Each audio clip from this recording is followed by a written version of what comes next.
The nuclear standoff with North Korea taking yet another grim turn after the country yesterday tested a missile that could be capable of hitting the United States.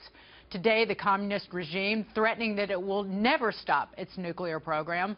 And the Wall Street Journal is reporting that the White House has warned the Hermit Kingdom that the U.S. is prepared to go to war. This latest round of escalation started yesterday when the North launched its very first intercontinental ballistic missile. It traveled about 600 miles before landing in the ocean. But military experts say this is a major step forward towards nuclear attack capabilities. North Korean state-run media claiming that the country's leader, Kim Jong-un, was very pleased with the test. This morning, before leaving for the G20 summit in Europe, President Trump said he's on top of the crisis.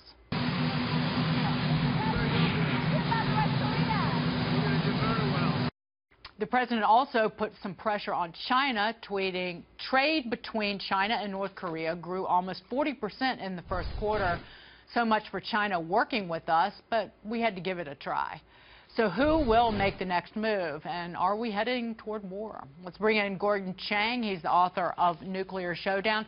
You would agree that China has ignored sanctions, not enforced sanctions, and has benefited quite nicely continuing to trade with North Korea, that they haven't joined the party to take, it certainly help contain that regime. So what now?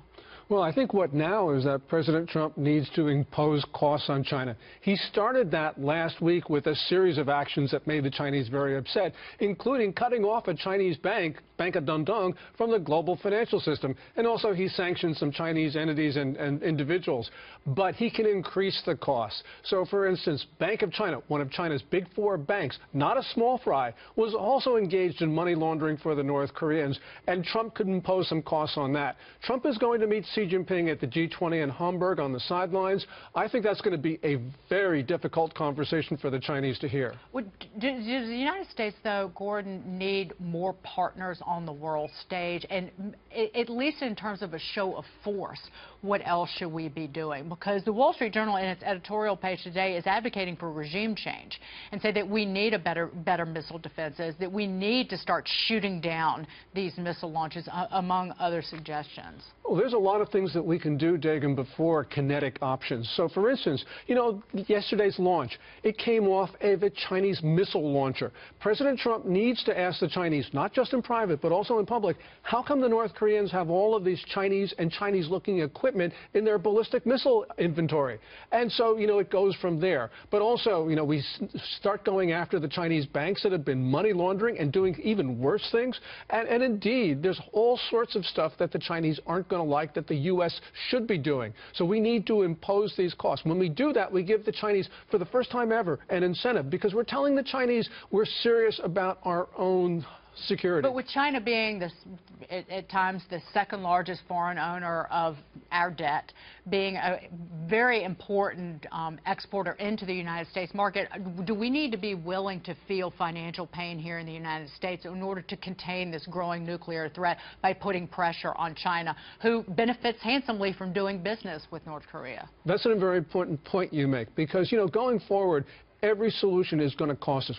Because of misguided policy over the course of decades, everything that we do going forward is going to cost us. But it's going to cost China a lot more. Because, you know, they've got an economy geared to selling things to us. We don't have an economy geared to selling things to them.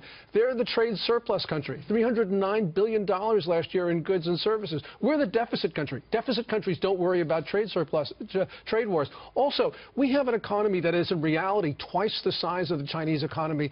You know, that gives us enormous leverage. But the thing we haven't done in the past is use that leverage. Trump can do so.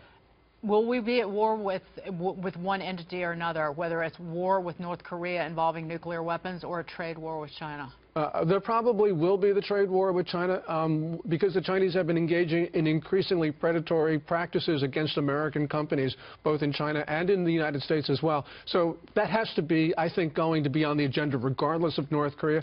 But, you know, also when we step back at this, yeah, you know, we're drifting towards war, but there's a lot of things that we can do that, you know, that are short of kinetic options that we haven't done over the course of decades because we haven't had the political will. And we absolutely have a responsibility to try those things because war with North Korea is going to be horrific.